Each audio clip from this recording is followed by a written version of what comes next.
अमेठी में किसानों को जागरूक करने के लिए बृहद कृषक गोष्ठी का आयोजन किया गया।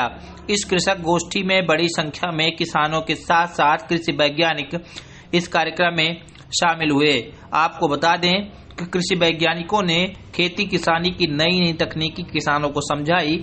इसके साथ ही कि किसान किस विधि से खेती करें तो उन्हें फायदा होगा, इन सब बिंदुओं पर भी किसानों को विस्तार से समझाया गया।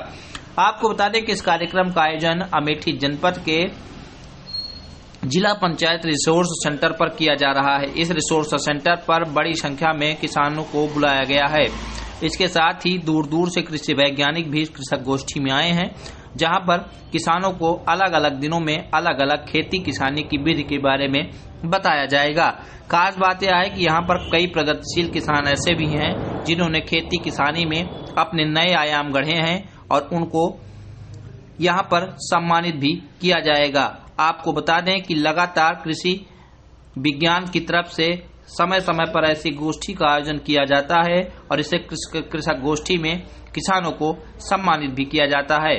आपको बता दें कि गौरीगंज के जिला पंचायत रिसोर्स सेंटर पर आयोजित होने वाली कृषक गोष्ठी में किसानों ने हिस्सा लिया और यहाँ पर प्रगतिशील किसानों को सम्मानित भी किया गया।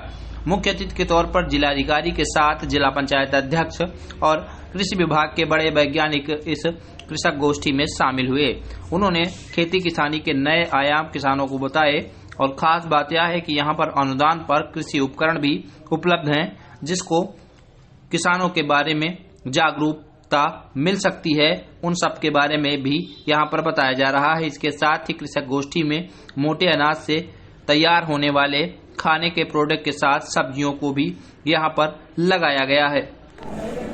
मैं डॉक्टर सुरेंद्र सिंह, कृषि विज्ञान केंद्र कटौरा अमेठी। किसान भाइयों, खेती से जो है खेती से संबंधित खेती के साथ साथ उससे जुड़े हुए बकरी पालन, मछली पालन के साथ साथ अपने फार्म पर, अपने खेत पर फल और सब्जी उत्पादन का भी कार्य करना चाहिए, जिससे फसलों के साथ साथ भी उपज प्राप्त होती है। उसके साथ साथ जो पशुधन की तमाम इकाइयाँ हैं उसको स्थापित करके उनसे भी प्रतिदिन आय प्राप्त की जा सकती है। किस विधि से खेती करें जिससे खेती को नुकसान न हो? खेती करने के लिए इस समय ज़्यादा लाभ प्राप्त करने के लिए किसान भाइयों को जो है रासायनिक उर्वरक बहुत संतुलित मात्रा में प्रयोग करें और साथ साथ जो है जैविक खेती, प्राकृतिक खेती पर विशेष ध्यान दें और साथ में अपने खेतों में मिट्टी का स्वास्थ्य बनाए रखने के लिए, मिट्टी की संरचना को शुद्ध बनाए रखने के लिए गोबर की खाद का इस्तेमाल जो है करना चाहिए, जिससे जमीन के अंदर जो भी सूक्ष्म जीवाणु जो फसलों के उपज बढ़ाने में, मृदा को स्वस्थ रखने में सहायक होते हैं और भूमि के अंदर तमाम तरह के पोषक तत्वों की कमी लगातार रासायनिक उर्वरकों के प्रयोग से कमी हो जाती है, जिससे गुणवत्ता युक्त उत्पादन नहीं प्राप्त होता है।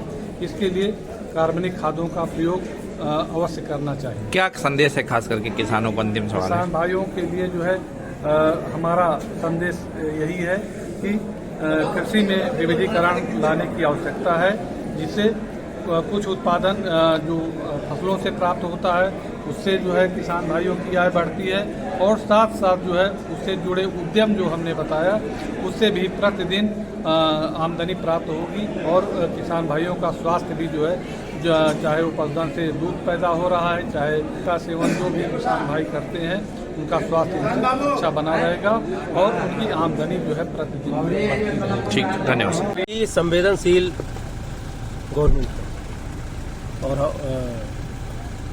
योगी और मोदी की सरकार में किसान दिवस को राष्ट्रीय और प्रदेश स्तर पर किस तरह मनाया जा रहा है और किसानों की समस्याओं को लेकर, किसानों की आय को बढ़ाने को लेकर जिस तरह लोग जागरूक हुए, मैं समझता हूं कि इसके पहले ऐसा कभी नहीं हुआ। आज किसान एक छत के नीचे आता है, सारे विभाग के अधिकारी होते हैं, वो अपनी समस्याओं को बताता है और जब मैं समझता हूं सरकार की मंशा है कि किसानों की समस्याओं को निराकरण किया जाए तो अधिकारी भी उसी मेहनत से जुटे हुए हैं। ठीक, जिसका परिणाम आप देख रहे हैं कि किसान कितनी संख्या में आ रहे हैं, बड़ी संख्या में आ रहे हैं और किसान की उपज का उचित मूल्य बाजार में भी मिल रहा है और सरकारी क्रय केंद्र पर भी मिल रहा है।